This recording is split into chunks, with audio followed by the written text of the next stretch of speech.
เ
cứ theo kiểu ngược đời.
Cao hơn á. Con này lớn thì vẫn chưa phải.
Dạ đúng rồi đây. Ồ, thích nhờ. Tức là tôi nhiều quá. Không bỏ vào. Tôi đúng không? Tôi bảo. Sau rồi bảo. Trước. Dây đằng trước. Ok. Đây đây. À, cái này quá. Xin lỗi đi. Đứng lên.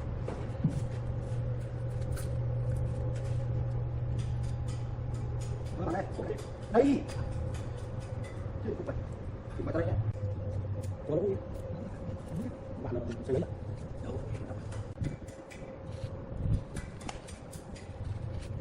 Cái trước này lại đau xuống.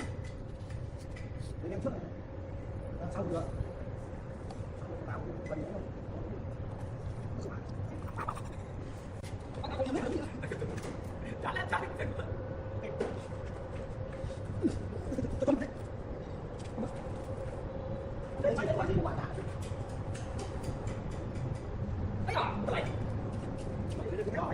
Chưa? Ừ.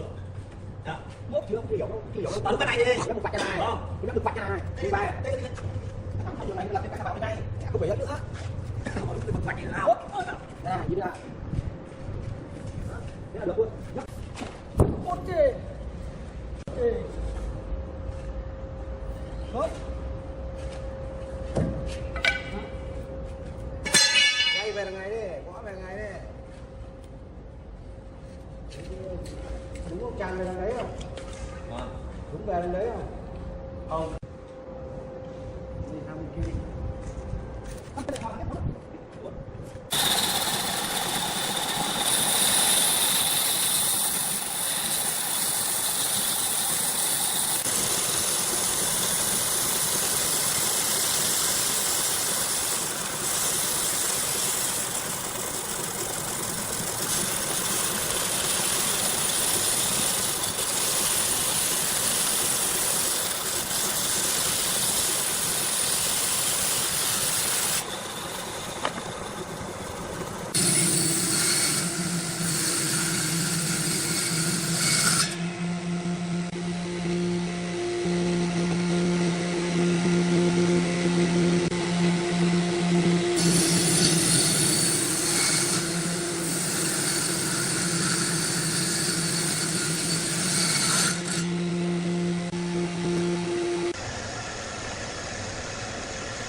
giờ mình sẽ đi cô chỗ nào đi này con gái nhá được không đi tục mà đúng cái này vậy đây nó sai mà sẽ làm được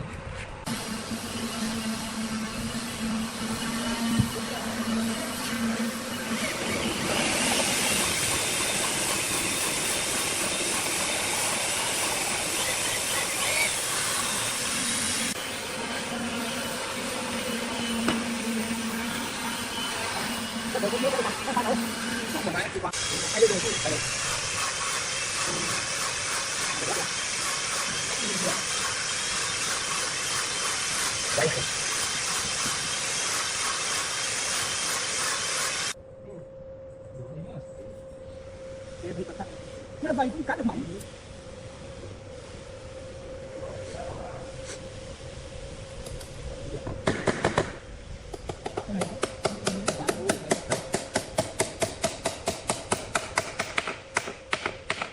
vừa rồi ở tôi có thả nó chết ngoài nữa cuốn nó lại tí nó khô rồi kìa dân chỉ cho khô cho sang đây thôi tí nó khô con yếu rồi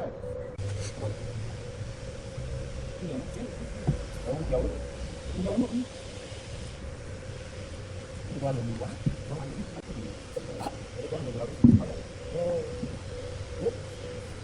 Hãy subscribe cho kênh Ghiền Mì Gõ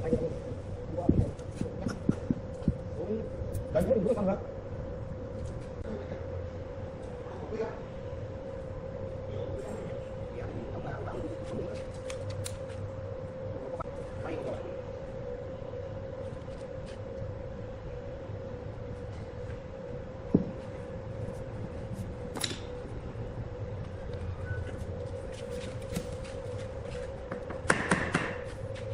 kia được chứ nó được đâu ăn một tinh thôi ăn một phát sữa thôi chắc gì chắc tự mong muốn không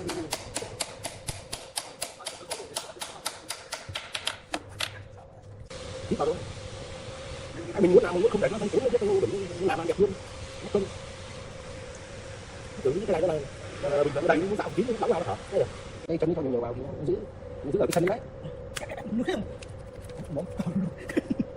ông vết cái chân chứ độ không xuống được anh ơi cho tràn cả 5 mét một tí thằng nào cũng phải lau tí bị bôi vào tí nó lấy bôi vào chít hết vào